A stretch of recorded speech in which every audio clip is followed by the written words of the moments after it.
Tema: os 7 períodos da alimentação do povo de Deus. Primeiro período: antes do pecado. Frutas.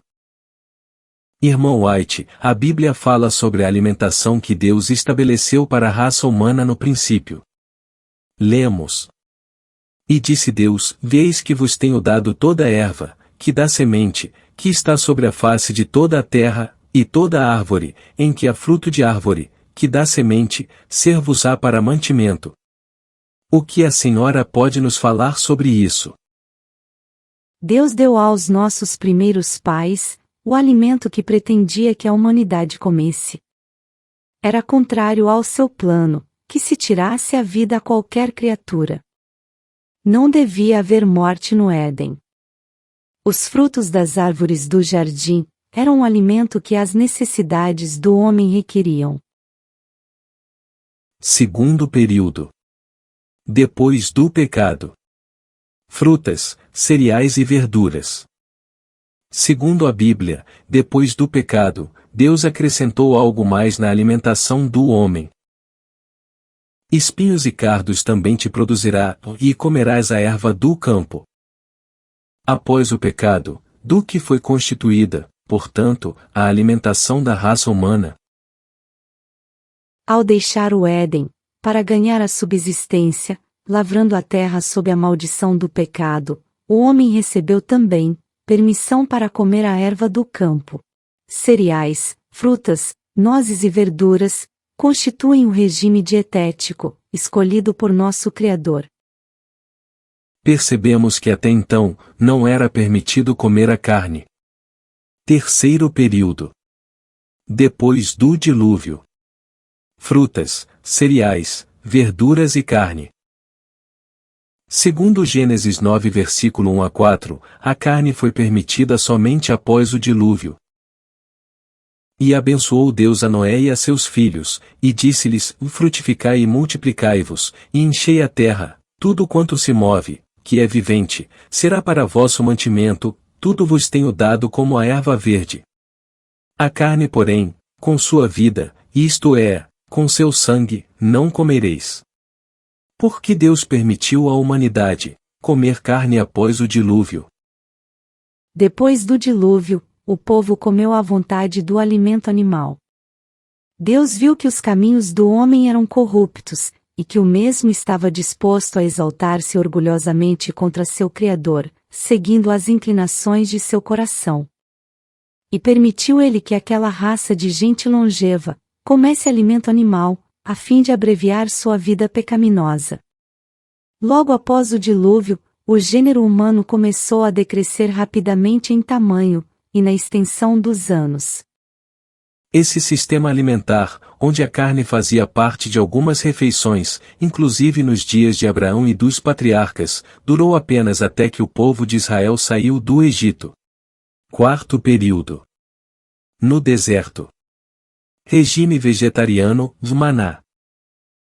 Na Bíblia, encontramos que a alimentação durante 40 anos no deserto foi o maná. E deste o teu bom espírito, para os ensinar, e o teu maná não retiraste da sua boca, e água lhes deste na sua sede. De tal modo os sustentaste 40 anos no deserto, nada lhes faltou. O que a senhora tem a dizer sobre isso? Escolhendo a comida do homem, no Éden, mostrou o Senhor qual era o melhor regime. Na escolha feita para Israel, ensinou ele a mesma lição. Tirou os israelitas do Egito, e empreendeu educá-los, a fim de serem um povo para sua possessão própria. Desejava, por intermédio deles, abençoar e ensinar o mundo inteiro. Proveu-lhes o alimento mais adaptado ao seu desígnio, não carne, mas o maná, o pão do céu. Foi unicamente devido a seu descontentamento e murmuração, em torno das panelas de carne do Egito, que lhes foi concedido alimento cárneo, e isto apenas por pouco tempo. Seu uso trouxe doença e morte a milhares. Quinto período: de Canaã a 1844. Frutas, cereais, verduras e carne. Mas depois que os israelitas entrassem em Canaã, eles voltariam a comer carne.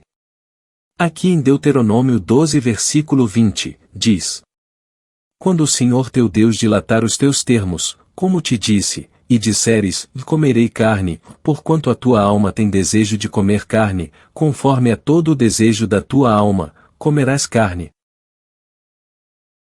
Irmão White, por que Deus tornou a permitir que seu povo voltasse a comer carne? Foi unicamente, devido a seu descontentamento e murmuração, em torno das panelas de carne do Egito, que lhes foi concedido alimento cárneo, e isto apenas por pouco tempo. Seu uso trouxe doença e morte a milhares. Todavia, a restrição a um regime sem carne, não foi nunca aceita de coração. Continuou a ser causa de descontentamento e murmuração, franca ou secreta, e não ficou permanente. Quando se estabeleceram em Canaã, foi permitido aos israelitas o uso de alimento animal, mas com restrições cuidadosas, que tendiam a diminuir os maus resultados.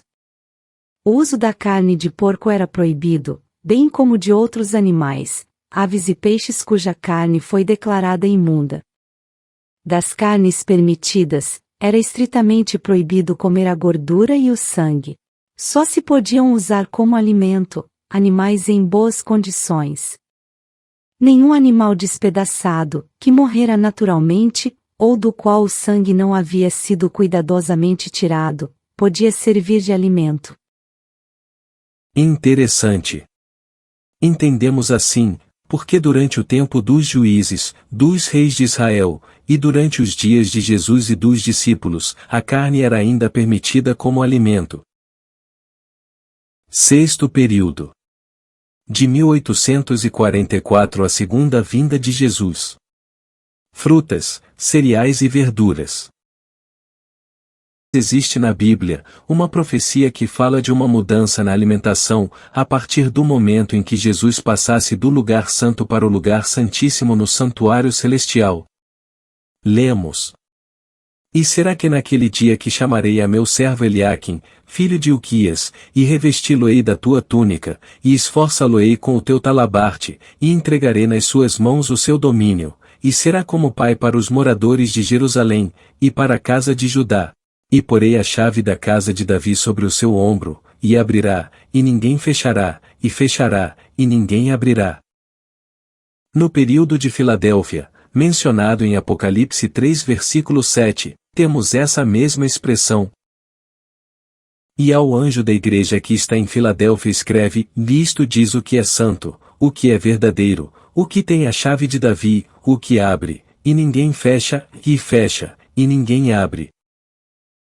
Assim sabemos, que a profecia de Isaías e Apocalipse, estão mencionando o mesmo tempo e momento. Irmão White, que porta é essa que seria fechada e a outra que foi aberta, e quando isso ocorreu? Esta porta não foi aberta, até que a mediação de Jesus no lugar santo, do santuário, terminou em 1844. Então Jesus se levantou, e fechou a porta do lugar santo, e abriu a porta que dá para o Santíssimo, e passou para dentro do segundo véu, onde permanece agora junto da arca, e onde agora chega a fé de Israel. Vi que Jesus havia fechado a porta do lugar santo, e que nenhum homem poderia abri-la, e que ele havia aberto a porta para o Santíssimo, e que homem algum podia fechá-la. Aqui em Isaías, no mesmo texto, diz que a partir deste tempo, em que a porta do Santíssimo fosse aberta, matar animais e comer suas carnes, mesmo de animais considerados limpos, é um pecado que Deus não vai perdoar ou expiar. E o Senhor dos Exércitos, vos convidará naquele dia, ao choro, ao pranto, e à rapadura da cabeça, mas eis aqui gozo e alegria, matam-se vacas, e degolam-se ovelhas, come-se carne, e bebe-se vinho, e disse, comamos e bebamos, porque amanhã morreremos. Mas o Senhor dos Exércitos, se declarou aos meus ouvidos, dizendo: Certamente, esta maldade, não será expiada, até que morrais, diz o Senhor Jeová dos Exércitos. O tempo de deixar a carne e voltar a um regime vegetariano, é realmente nestes dias em que vivemos? Não é tempo de que todos visem dispensar a carne na alimentação? Como podem, aqueles que estão buscando tornar-se puros, refinados e santos, a fim de poderem fruir a companhia dos anjos celestes, continuar a usar como alimento qualquer coisa que exerça tão nocivo efeito na alma e no corpo? Como podem eles tirar a vida às criaturas de Deus, a fim de consumirem a carne como uma iguaria? Volvam eles antes a saudável e deliciosa comida dada ao homem no princípio, e a praticarem eles próprios e ensinarem a seus filhos a misericórdia para com as mudas criaturas que Deus fez e colocou sob nosso domínio. Em Isaías 22 versículo 14, diz que a maldade de matar os animais. E se comemos carne somos cúmplices dessa maldade. Isso é um pecado que Deus não irá perdoar. Como será isso? A disposição para causar dor, quer seja ao nosso semelhante, quer aos seres irracionais, é satânica. Muitos não compreendem que sua crueldade haja de ser conhecida, porque os pobres animais mudos não a podem revelar. Mas, se os olhos desses homens pudessem abrir-se como os de Balaão, viriam um anjo de Deus em pé, como testemunha, para atestar contra eles no tribunal celestial. Um relatório sobe ao céu, e aproxima-se o dia em que se pronunciará juízo contra os que maltratam as criaturas de Deus. Se você ama alguns, por que come outros? Neste tempo atual, quantos gramas de carne pode um adventista comer? Verduras, frutas e cereais devem constituir nosso regime. Nem 1 grama de carne deve entrar em nosso estômago. O comer carne não é natural. Devemos voltar ao desígnio original de Deus ao criar o homem. Sétimo período. Da segunda vinda de Jesus à eternidade. Frutas. Regresso ao Éden. A Bíblia apresenta alguns textos mostrando qual será a alimentação no reino de Deus após a segunda vinda de Jesus. Em Isaías 65 versículo 21, está escrito: E edificarão casas, e as habitarão, plantarão vinhas e comerão o seu fruto. O que a senhora viu sobre isso? E vi uma mesa de pura prata, tinha muitos quilômetros de comprimento, contudo, nossos olhares podiam alcançá-la toda. Vi o fruto da árvore da vida, o maná, amêndoas, figos, romãs, uvas e muitas outras espécies de frutas. Pedi a Jesus que me deixasse comer do fruto. Disse ele: agora não. Os que comem do fruto deste lugar, não mais voltam à terra. Mas, dentro em pouco, se fores fiel, não somente comerás do fruto da árvore da vida, mas beberás também da água da fonte.